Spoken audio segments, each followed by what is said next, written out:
Hello friends, welcome to online engineering. आप सभी के दिल की धड़कनें यहाँ पे काफ़ी तेज़ी से बढ़ रही होगी क्योंकि एसएससी जेईई का एग्जाम बिल्कुल पास में आ रहा है। ऐसे में वो स्टूडेंट जिन्होंने यहाँ पे बहुत अच्छी तैयारी की है और ऐसे भी स्टूडेंट होंगे जिनकी तैयारी यहाँ पे बहुत अच्छे से नहीं है सर, बिल्कुल ऑन एंड एवरेज है। तो ये वीडियो उन सभी स्टूडेंट्स के लिए काफ़ी यूजफुल होने वाला है। अगर हम बात करते हैं इस 7 डेज के प्लान की, तो उस 7 डेज के प्लान को भी डिस्कस करेंगे कि लास्ट के 7 दिन में हमको सर क्या करना चाहिए और क्या नहीं करना चाहिए। बट उससे पहले हमको 2023 का सब्जेक्ट एनालिसिस होना बहुत जरूरी है। हमें ये चीज जानना जरूरी है कि 2023 में कौन सा सब्जेक्ट कितने मार्क्स के लिए पूछा गया था। उसके हिसाब से ही हम अपना 7 डेज का प्लान यहाँ पे डिसाइड कर पाएंगे। अगर हम बात करते हैं आपके 2023 की, जहां पर आपका एसएससी जेईई ने अपना पैटर्न चेंज किया था, सीबीटी 1 और सीबीटी 2 दो पेपर्स वहां पे कंडक्ट करवाए गए थे और दोनों ही पेपर आपके सीबीटी बेस्ड थे। अगर मैं बात करता हूं सीबीटी 1 पेपर एनालिसिस की, जिसमें आपके पास टोटली 200 क्वेश्चंस होते हैं, 200 मार्क्स के होते हैं। ये दो पार्ट्स के अंदर कवर होता है। पहले पार्ट्स में आपके पास नॉन टेक पोर्शंस आता है और दूसरे पार्ट्स में आपके पास टेक्निकल पोर्शंस पूछा जाता है। टेक्निकल पोर्शन आपके पास एज ए सिविल, मैकेनिकल और इलेक्ट्रिकल से रिलेटेड क्वेश्चंस पूछे जाते हैं। ये जो मैं आपको एनालिसिस बताऊंगा, ये टेक्निकल पार्ट के एनालिसिस बताऊंगा एज ए सिविल इंजीनियरिंग कि कौन सा सब्जेक्ट में कितने नंबर ऑफ क्वेश्चंस आपके पूछे गए थे। अगर यहाँ पे सबसे पहले हम बात करते हैं सर किसकी, आपके बिल्डिंग मटेरियल की, तो यहाँ पे जो पेपर्स कंडक्ट करवाया गया था आपके पास, वो हमारे पास 3 शिफ्ट में कंडक्ट करवाया गया था। कितनी सर? 3 शिफ्ट में। अगर हम बात करते हैं 9 अक्टूबर की मॉर्निंग शिफ्ट में, तो आपके पास टोटल कितने सवाल पूछे गए थे सर? 12 सवाल पूछे गए थे। क्लियर है? किससे? बिल्डिंग मटेरियल से। उसी तरह से 10 अक्टूबर की बात करते हैं। 10 अक्टूबर के मॉर्निंग शिफ्ट में भी आपके पास टोटल 8 क्वेश्चंस पूछे गए थे और 11 अक्टूबर की मॉर्निंग शिफ्ट में भी आपके पास 11 क्वेश्चंस पूछे गए थे। यहाँ पे मटेरियल से ही रिलेटेड, और आप सभी जानते हैं कि जब हम बिल्डिंग मटेरियल्स को कवर करते हैं तो वहां पे आपके पास 6 से 7 टॉपिक ही आपको कवर करने पड़ते हैं। क्लियर है? उसी तरह से एस्टिमेशन, कॉस्टिंग एंड इवैल्यूएशन से भी 9 अक्टूबर को कितने क्वेश्चंस पूछे गए थे सर? 8 क्वेश्चंस पूछे गए थे। 10 अक्टूबर को 10 क्वेश्चन पूछे गए थे और 11 अक्टूबर को यहाँ पर 10 क्वेश्चंस पूछे गए थे। क्लियर है? तो अगर हम बात करते हैं building material and estimation, costing and evaluations की, तो टोटल कितने क्वेश्चंस यहाँ पे पूछे जा रहे हैं आपके? 9 अक्टूबर को 20 क्वेश्चन पूछे जा रहे हैं, 10 अक्टूबर को 18 क्वेश्चंस पूछे जा रहे हैं और 11 अक्टूबर को भी आपसे कितने क्वेश्चंस पूछे जा रहे हैं सर? आपसे 22 क्वेश्चंस पूछे जा रहे हैं। क्लियर है? यानी मैं दोनों ही सब्जेक्ट को देखता हूं। अगर यहाँ पे बिल्डिंग मटेरियल का वेटेज देखते हैं और एस्टिमेशन, कॉस्टिंग, तो इसको मैं किसके मैं ऐड करता हूं सर? इसको मेजर पार्ट में ऐड करता हूं, इन दोनों सब्जेक्ट को। क्लियर है? उसी तरह से हम बात करते हैं सर्वेइंग की, तो सर्वेइंग 9 अक्टूबर को 13 क्वेश्चंस पूछे गए थे, 10 अक्टूबर को अगेन 13 पूछे गए थे और 11 अक्टूबर को भी आपके पास 10 क्वेश्चंस पूछे गए थे। क्लियर है? उसी तरह से इस सब्जेक्ट को भी मैं अपने मेजर के सब्जेक्ट्स में काउंट करता हूं। क्लियर है? थर्ड जो सब्जेक्ट रहता है आपका, वो जियो टेक्निकल इंजीनियरिंग रहता है। जियो टेक्निकल इंजीनियर को यहाँ पे मैंने 3 पार्ट्स के अंदर डिवाइड किया है। पहला आपके पास सॉइल मैकेनिक्स, सॉइल मैकेनिक्स से आपके पास 7 क्वेश्चन पूछे गए थे 9 अक्टूबर को। शैलो फाउंडेशन से 2 सवाल थे, जबकि डीप फाउंडेशन से आपके पास 1 सवाल पूछा गया था। तो अगर हम बात करते हैं 9 अक्टूबर को, तो यहाँ पे टोटल कितने मार्क्स का पूछा गया था जियो टेक्निकल इंजीनियरिंग? आपसे 10 क्वेश्चंस पूछे गए थे। 10 क्वेश्चन 10 मार्क्स के लिए। क्लियर है? उसी तरह से 11 अक्टूबर की बात, 10 अक्टूबर की बात करते हैं, तो आपके पास सॉइल मैकेनिक्स 10 मार्क्स का था, शैलो फाउंडेशन से 1 क्वेश्चन था, डीप फाउंडेशन से कोई भी क्वेश्चन था। तो यहाँ पे ऑन एन एवरेज कितने मार्क्स का पूछा गया था सर? 11 मार्क्स का पूछा गया था। उसी तरह से 11 अक्टूबर की बात करते हैं, सॉइल मैकेनिक्स से 6 क्वेश्चन थे, शैलो फाउंडेशन से 1 था, जबकि डीप फाउंडेशन से कोई भी सवाल नहीं पूछा गया था। तो यहाँ से अगर हम बात करते हैं तो आपके पास 7 क्वेश्चंस पूछे गए थे। क्लियर है? तो इसको भी मैं किस लिस्ट में काउंट करता हूँ? मेजर सब्जेक्ट में काउंट करता हूँ। तो मेजर सब्जेक्ट में आपके पास कितने सब्जेक्ट हो गए? यहाँ पे 4 सब्जेक्ट। पहला बिल्डिंग मटेरियल, दूसरा एस्टिमेशन, कॉस्टिंग, इवैल्यूएशन, तीसरा सर्वेइंग और चौथा आपके पास जियो टेक्निकल इंजीनियरिंग। अगर हम ऑन एन एवरेज की बात करते हैं तो यहाँ पर ये आपके पास 13 है। ठीक है? तो यहाँ पे अगर हम देखते हैं 20 13 कितने हो गए आपके पास? 33 और 43, यानी कि 43 यानी कि 40 से 45% आपका ये वाला पोर्शन कवर हो रहा है। क्लियर है? उसी तरह से हम बात करते हैं अदर सब्जेक्ट की, कि अदर सब्जेक्ट कितने मार्क्स के लिए पूछा गया था? हाइड्रोलिक्स। हाइड्रोलिक्स में मेरे पास यहाँ पे 3 पार्ट है। पहला आपका फ्लूइड मैकेनिक्स। फ्लूइड मैकेनिक्स 9 अक्टूबर को 5 क्वेश्चंस पूछे गए थे, 10 अक्टूबर को 7 पूछे गए थे, 11 अक्टूबर को 9 क्वेश्चंस पूछे गए थे। क्लियर है? उसी तरह से ओपन चैनल फ्लो से यहाँ से 4 क्वेश्चंस पूछे गए थे 9 अक्टूबर को, 10 अक्टूबर को कोई भी क्वेश्चन नहीं था, 11 अक्टूबर को 2 क्वेश्चंस पूछे गए थे। क्लियर है। उसी तरह से हाइड्रोलिक मशीन से सर 9 अक्टूबर को 3 क्वेश्चंस पूछे गए थे, जबकि 10 अक्टूबर को 5 और 11 अक्टूबर को 2 सवाल पूछे गए थे। अगर हम बात करते हैं यहाँ पे 9 अक्टूबर का इसका कि एवरेज कितने मार्क्स का हाइड्रोलिक्स पूछा था आपसे, सर ये पूछा था आपके पास 12 मार्क्स के लिए, ठीक है। और यहाँ पे भी सर 12 के लिए पूछा था और यहाँ पे 13 के लिए पूछा गया था। क्लियर है। तो इस तरह से fluid mechanics and hydraulic machine आपकी अच्छी खासी वेटेज है 12 12 13, ठीक है। तो इस सब्जेक्ट्स को भी मैं आपको मेजर सब्जेक्ट्स में काउंट करता हूँ। क्लियर है। उसके बाद आता है वाटर रिसोर्स इंजीनियरिंग। अब वाटर रिसोर्स इंजीनियरिंग की अगर हम बात करते हैं तो इसमें 2 सब्जेक्ट हम कवर करते हैं, आपका इरिगेशन इंजीनियरिंग और आपका हाइड्रोलॉजी इंजीनियरिंग, ठीक है। इरिगेशन से सर 9 अक्टूबर को 8 सवाल पूछे गए थे, 10 को भी 8 पूछे थे, जबकि 11 को 5 सवाल पूछे थे। हाइड्रोलॉजी के सर 9 अक्टूबर को 3 सवाल थे आपके पास, 10 अक्टूबर को 2 सवाल और 11 अक्टूबर को आपके पास 3 सवाल। इसका ऑन एन एवरेज देखते हैं तो 11 मार्क्स के लिए पूछा था, 11 क्वेश्चंस पूछे थे 9 अक्टूबर को, 10 अक्टूबर को 10 सवाल पूछे गए थे और 11 अक्टूबर को आपसे 8 सवाल पूछे गए थे।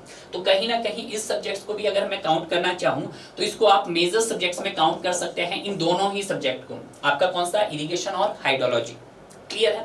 उसी तरह से हम बात करते हैं इन्वायरमेंटल इंजीनियरिंग की। तो इन्वायरमेंटल इंजीनियरिंग को यहाँ पर मैंने 2 पार्ट्स में कवर किया है। अगर रॉ वाटर इंजीनियरिंग की बात करते हैं तो आपको 9 अक्टूबर में 2 सवाल थे, 10 अक्टूबर को कोई भी सवाल नहीं था, जबकि 11 अक्टूबर को आपके पास 2 सवाल पूछे गए थे। उसी तरह से waste water engineering and solid waste management 5 सवाल पूछे गए थे 9 अक्टूबर को, 10 अक्टूबर को 8 पूछे गए थे, जबकि 11 अक्टूबर को 6 पूछे गए थे। तो इसका ऑन एन एवरेज देखते हैं तो यहाँ पे 7, यहाँ पे 8 और यहाँ पे यानी कि 8 है। तो कहीं ना कहीं इस सब्जेक्ट्स को भी मैं बहुत ही कॉमन सब्जेक्ट मानता हूं, तो ये भी मेजर में काउंट करता हूं।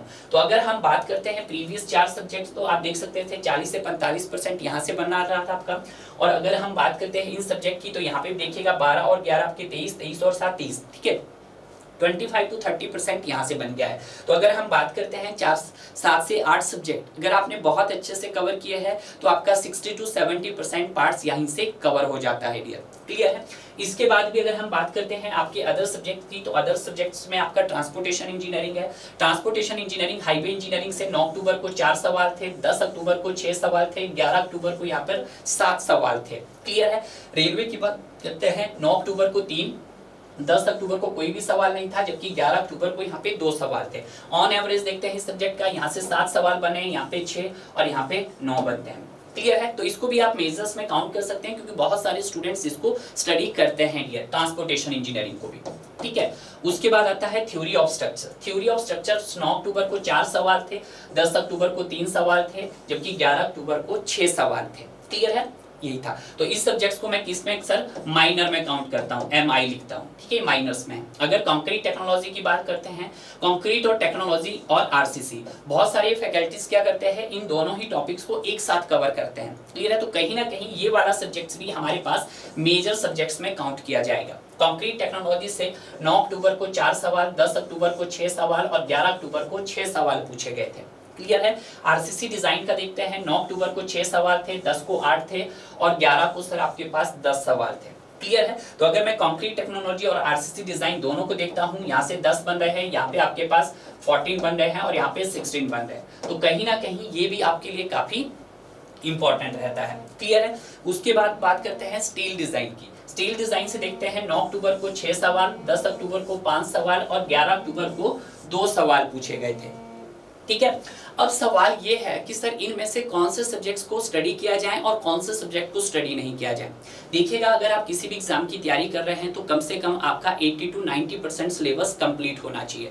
अगर आप 80 to 90% सिलेबस कंप्लीट करते हैं तो कहीं ना कहीं आपके लिए काफी हेल्पफुल रहेगा डियर। क्लियर है। इसमें आपको सबसे पहले देखना है कि मेजर सब्जेक्ट्स यहाँ पे कौन कौन से बन रहे हैं। मेजर सब्जेक्ट्स अगर हम बात करते हैं तो यहाँ से अगर मैं देखता हूँ जो मुझसे सबसे ज्यादा इंपॉर्टेंट रहता है कंक्रीट टेक्नोलॉजी और RCC। ठीक है, ये हो गया एक मेजर सब्जेक्ट आपका। उसके बाद अगर मैं बात करता हूं और मेजर सब्जेक्ट की, आपका हाइड्रोलिक्स हो गया। हाइड्रोलिक्स में fluid mechanics, open channel floor और हाइड्रोलिक मशीन हो गया। क्लियर है। उसके बाद अगर आपका वाटर रिसोर्स भी मेजर हो गया, इन्वायरमेंटल भी आपका मेजर हो गया। क्लियर है। और उसके बाद अगर हम देखते हैं ये वाले सब्जेक्ट्स तो आपके लिए काफी है, building material, estimation, costing, surveying, geotechnical engineering. Clear है। तो ये आपके लिए मेजर है। तो अब जो आपके लास्ट के 7 डेज है सर, इस 7 डेज का प्लान आपका क्या होना चाहिए। क्लियर है। आपको क्लियर हो गया सर कौन से यहाँ पे मेजर सब्जेक्ट है। ठीक है। तो मेजर सब्जेक्ट्स में अगर हम 7 डेज में देखते हैं, क्या सर हमें रिवीजन करना चाहिए या सर हमें एमसीक्यू सॉल्व करना चाहिए? देखिएगा, एमसीक्यू सॉल्व करोगे आप, सपोज करो अगर आपने 7 डेज में पर डे आपने 500 क्वेश्चन भी सॉल्व किए, 500 सवाल किए और आपने सर 3500 सवाल कर लिए, मतलब पर डे आपने कितने किए सर? 500 सवाल किए, तो यहाँ से आपके पास 3500 एमसीक्यू सॉल्व कर दिए सपोज करो। क्या आप श्योर हो कि इन 3500 क्वेश्चन में से आपके पास 80 to 90 क्वेश्चंस आ जाएगा? क्वेश्चन मेरा ये है कि आप श्योर हो कि अगर आप 3500 क्वेश्चंस लगाओगे तो 80 से 90 क्वेश्चंस आपके यहीं से बनेंगे? नहीं सर, ऐसा कभी भी नहीं होगा। हाँ, ये हो सकता है कि इन 3500 क्वेश्चन में से आपके पास 15 से 20 सवाल बन सकते हैं, बस इतने बन सकते हैं, इससे ज्यादा बनने की पॉसिबिलिटी नहीं है। क्लियर है? जिस तरह से आप क्वेश्चन टारगेट करते हैं। बट अगर हम रिवीजन के लिए जाते हैं तो रिवीजन के लिए हमारे पास कुछ मेजर सब्जेक्ट होते हैं और कुछ हमारे पास सर माइनर सब्जेक्ट होते हैं। ठीक है, मेजर सब्जेक्ट में सर आपने बताया जैसे बिल्डिंग मटेरियल हो गया, बिल्डिंग मटेरियल एंड कंस्ट्रक्शन, ठीक है, और आपका सर आरसीसी हो गया, ठीक है, एंड कंक्रीट टेक्नोलॉजी हो गया, ये तो सारे, और एस्टिमेशन, कॉस्टिंग एंड इवैल्यूएशन हो गया। ठीक है, ये सारे सब्जेक्ट कैसे हो गए आपके पास? मेजर वाले हो गए, जिनको आपको कवर करना ही करना है। ठीक है, इससे क्या होगा सर? रिवीजन किस मोड में की जाए? रिवीजन के लिए बेस्ट है कि अगर यूट्यूब पे जितने भी मैराथन्स पड़े होंगे, किसी ना किसी सिविल इंजीनियरिंग चैनल्स पे अगर आप देखोगे तो वहां पे कोई ना कोई मैराथन्स आपको मिल जाएंगे। आपको उन मैराथन्स को लगाना है, पर डे आपको 2 सब्जेक्ट की मैराथन लगाना ही लगाना है। जैसे हम देखते हैं यहाँ पर कि मेजर और कुछ माइनर सब्जेक्ट्स होते हैं जिनको आपको कवर करना है यहाँ पे। ठीक है, देखिएगा, सबसे पहले आपको यहाँ पे मैंने कहा था कि बिल्डिंग मटेरियल एंड कॉस्टिंग की बात हमने की थी, तो इसमें आपका हमने काउंट कर लिया, आपका एस्टिमेशंस भी हो गया इसमें। ठीक है, इसी में हमने सर एस्टिमेशन भी आ गया आपका, और इसी में सर आपका क्या आ गया? कंक्रीट टेक्नोलॉजी भी आ गया।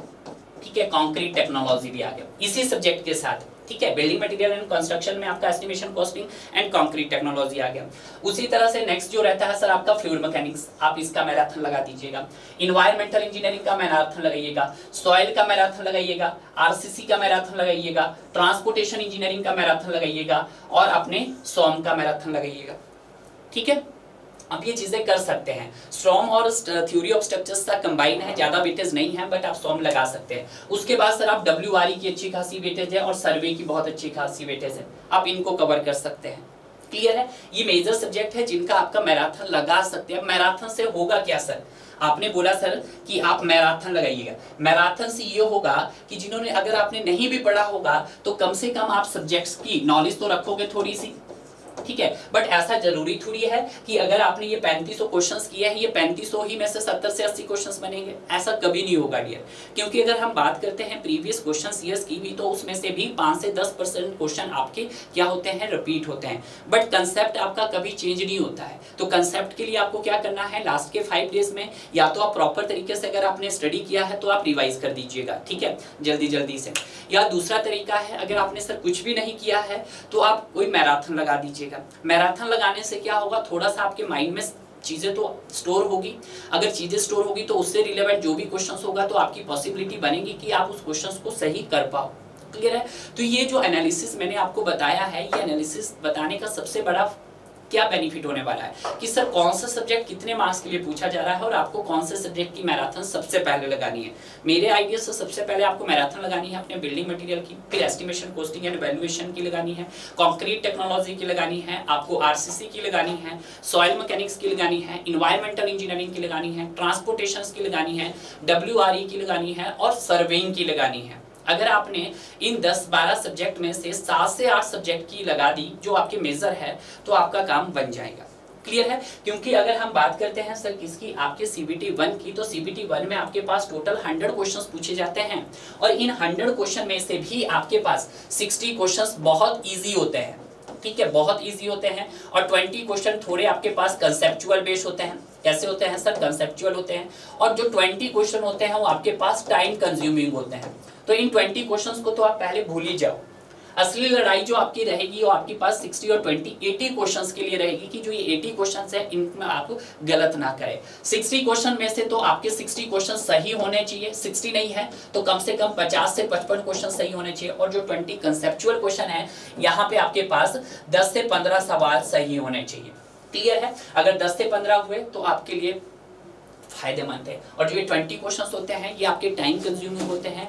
इन क्वेश्चन को सिर्फ वही स्टूडेंट कर पाएगा जिसकी तैयारी बहुत अच्छे से होगी डियर। क्लियर है? तो ये जो एनालिसिस हमारा था ये 2023 का एनालिसिस था आपके पास CBT 1 का। अगर आपको वीडियो अच्छा लगा तो वीडियो को डियर लाइक कीजिएगा एंड शेयर कीजिएगा।